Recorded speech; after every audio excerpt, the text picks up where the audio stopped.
It was a warm and quiet night of August. Three friends decided to make a daring journey.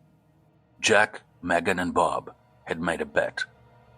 They would explore an urban legend, an old, abandoned 18th century mansion in the foothills of the Ozarks.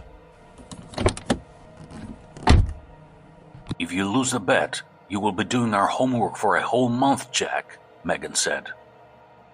"Don't jump into conclusions," Jack replied, with a calm tone in his voice.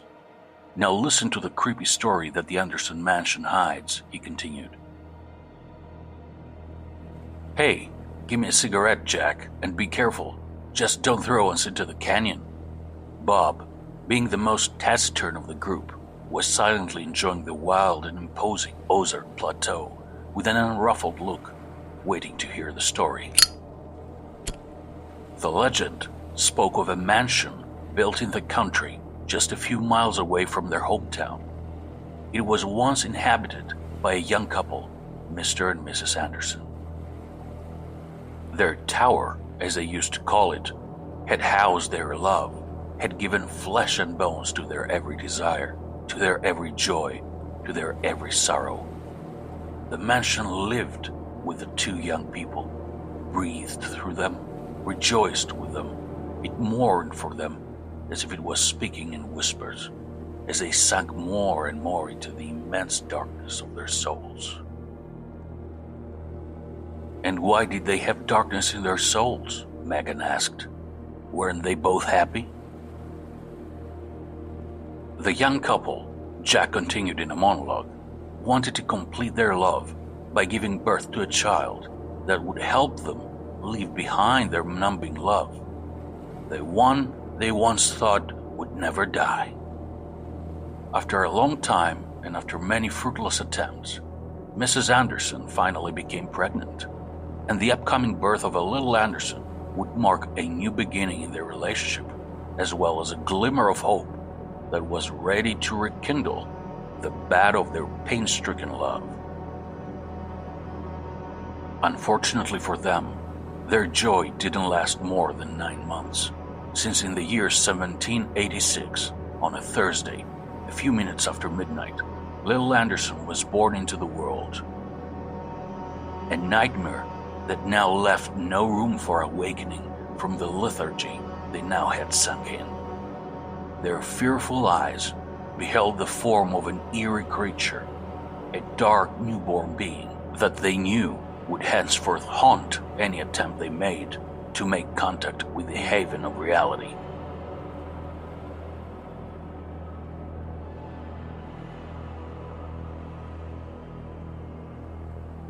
The newborn had an asymmetrical shape, with premature lines forming wrinkles all over his otherwise infantile body. His few hairs seemed to be melting. They were gradually killing themselves before they even had time to live. His breathing was heavy and weak. It reminded of an old man taking his last breath, but his cry was thunderous, menacing, getting louder and louder, as if he wanted to silence them once and for all. But it was not the repulsive form of the creature that made the young couple seek an escape from the absurd reality they were experiencing more and more intensely. "His eyes, I don't want to look at them," said the father with a trembling voice. His eyes didn't look human. They didn't have innocence. They had left behind any sign of childishness, an aura that exuded only hatred and malice, devouring every aspect of reason.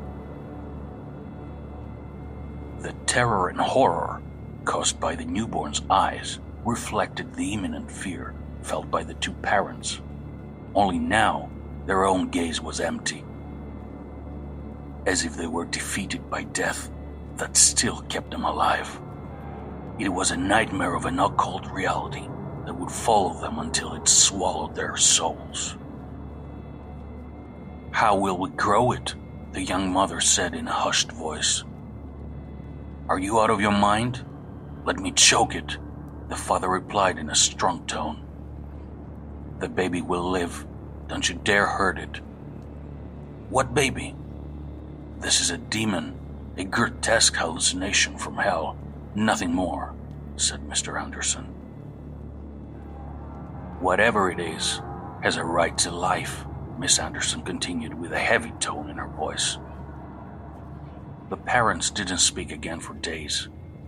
The once-in-love young couple now looked like lifeless subjects that even their shadows were afraid to follow them. They were no longer a couple. They were two separate figures that simply coexisted. An invisible wall, durable and insurmountable, stood every night in their bedroom. One morning, as Mrs. Anderson entered the house, she saw her husband hanging from the living room stairs. The noose was deftly knotted, putting pressure on the unfortunate man's neck. Mr. Anderson was dead. The grisly sight made Mrs. Anderson cry and sob, feeling helpless, while immense darkness spread over a scene of horror that had been made just for her. "What happened to Mrs. Anderson? Did she kill herself too?" Bob asked. "After a while, she just disappeared," Chuck replied. "No one knows what happened." "And the creature?" "Some believe it may still exist. Others say that the house itself hosts a presence that in the evening hours causes chills with its screams." "Not much of a legend, Jack. I was expecting something really scary. Give me a break." "You always have something to say, Bob, don't you?" Jack replied indifferently. 3 hours in the car, man. I am already dizzy from the turns and the cliffs. To tell you the truth, I think the trip was scarier than the story you just told us." After a while, the three friends reached their destination. Getting out of the car, and after a few steps, they arrived at the old Anderson mansion. They immediately entered the huge courtyard, and from the very first minute, they felt a subterranean energy. The yard seemed to push their heavy steps, leaving no room for return. After all, they had made a bet. The huge bare trees and thick wild grasses, like watchers, awaited their next movements. In front of them loomed the tall gray walls of the mansion, daring them to explore every hidden space that seemed to be crumbling. The large iron door, covered in rust and closed for centuries, was almost staring at them menacingly, as if enemies wanted to infiltrate its world. "I'll wait here in the yard," said Jack, relieved that he wouldn't enter the house. "Here are your flashlights." After taking the flashlights, with quick steps, they arrived outside the door. Bob furiously pushed open the imposing door, as if he wasn't afraid of anything. Right behind him, Megan followed with a slight hesitance. The sound of the front door, thunderous and piercing, as if it was trying to warn them that something bad was about to happen, did not deter the two young people. Suddenly, right after entering the shadowy space of the living room, the temperature dropped noticeably. They would have to endure the low temperature if they wanted to win the bet. They didn't say anything about it, just stared in bewilderment at the huge house. The dark room seemed to hide a secret that mourned silently. Through the imposing windows, the glasses, cracked and dull. The black veil of night penetrated into every corner of this eerie house.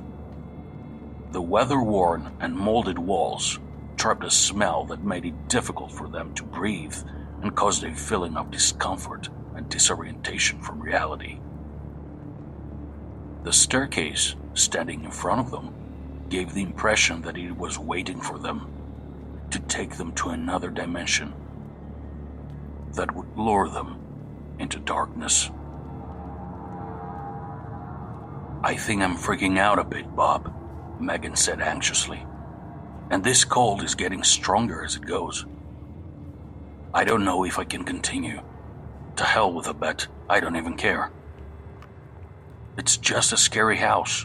Face what you're afraid of, said Bob, in a reassuring voice. 15 minutes and we're gone. I won't talk about it anymore. As they slowly and carefully climbed the wooden staircase, and after making sure that there was nothing supernatural on the ground floor, they felt the cold getting more and more intense. The stairs, which in the eyes of the two young people seemed endless, led them slowly to the second level of the house, hoping that their agony would end. 2 doors, one next to the other. In front of them was a skylight. Beneath the skylight was a smaller door, and at the end of the corridor, a large mirror that reminded them that they were alone, unprotected, with no hope of return. Look, Meg, it's quiet here too, Bob said. Yes, but that mirror over there in the background, Megan whispered. I think it's staring at me, as if it wants to tell me something. Bob, it's really freaking me out. Don't look at it, Meg. Don't pay attention.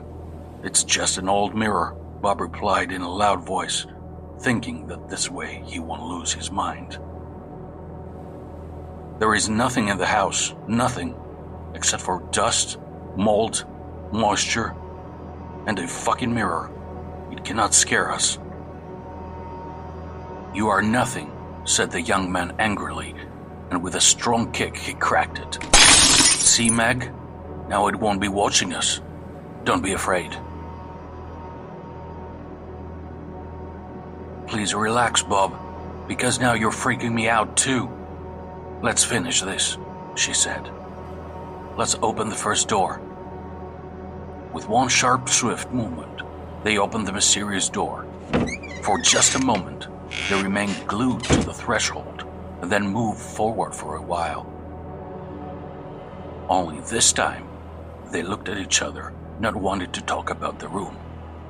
It must be the Andersons' bedroom, Megan thought. The room with the high ceiling exuded an atmosphere of dark magic. The light was almost zero, as the place seemed to be guarded by a nocturnal entity that never slept. The wall tapestry, peeled and faded, seemed defeated by time, but determined to scare the 2 explorers. In the middle of the room, the bed with its wooden frame and dirty mattress made them wonder if they should approach it or stay away from it. In the back of the room, Bob noticed a Victorian 4-leaf wardrobe. Its embossed symbols seemed to warn them that evil lurked within. I will open the closet, said Bob. When he arrived in front of it, however, he was too scared to open it. His courage seemed to bend when he looked at a wardrobe that scared him so much, yet he couldn't admit that he was afraid. There is nothing in the wardrobe, he thought, and with a gentle movement, he finally opened it. The inside of the closet had 2 old torn pillows. There was nothing else. There was nothing to worry about. Meg, he said, relieved. I told you there is nothing in this room either, until 3 knocks were heard from the depth of the corridor. Before they could even utter a word, 3 more thumps followed. Bob, are you listening? Megan was petrified. This can't be happening. I think I'm losing my mind, Bob mumbled. Bob, the door, she said in a desperate voice. Someone is knocking on the door, said Bob, who was now immersed in a vortex of an alternate reality. The fear did not take long to come. While leaving the bedroom, They heard a child's cry coming from the opposite room. A creepy and ominous sound calls Megan and Bob to face another reality.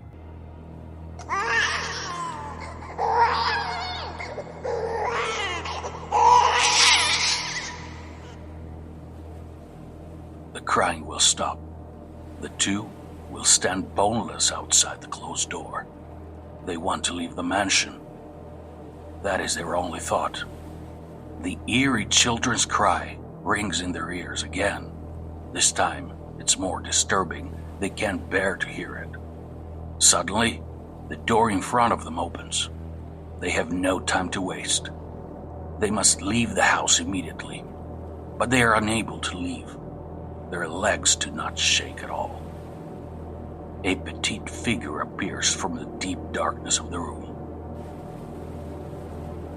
Bob and Megan hear an innocent child's laugh.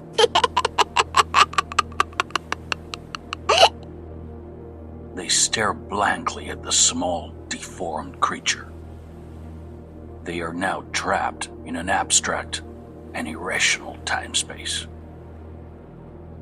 Soon, the creature will disappear from their sight. Jack, who is anxiously waiting for his two friends to come out of the mysterious mansion, will hear a loud scream. What was that? He will monologue in terror.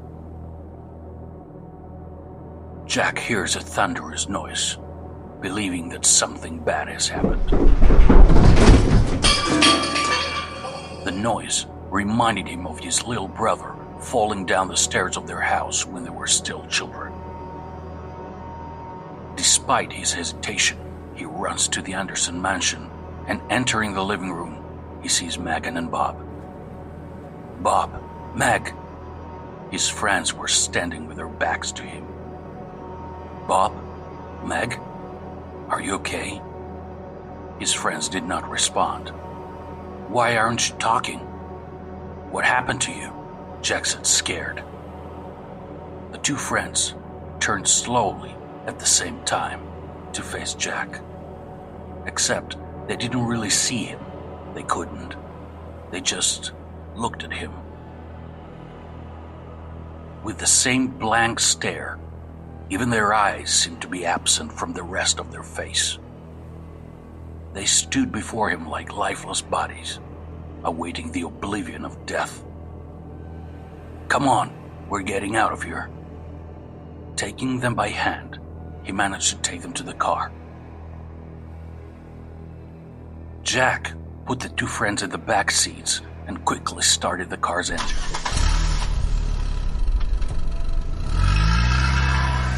As he drove, he glanced at them.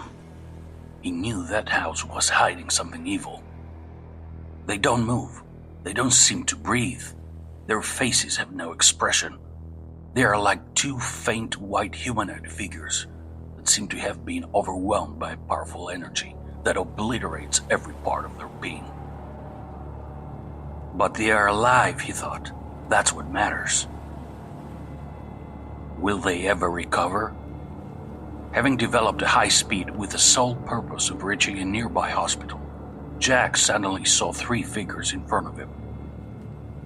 Under the moonlight, and in total darkness, the three figures had appeared in the middle of the road.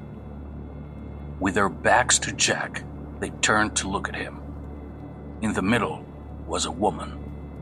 Megan was standing on her left, Bob on her right. All three of them were wet and looked alive. Jack looked down at the lifeless bodies of the two friends still in the back seat, but at the same time, they were in the middle of the street with that woman he had never seen before. With a sharp left maneuver, he avoided hitting them, but completely lost control of the car.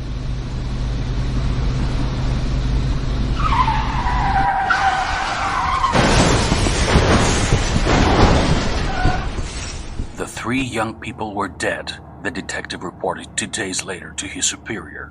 It was a car accident, he said. They missed the road and fell into the lake of the steep ravine.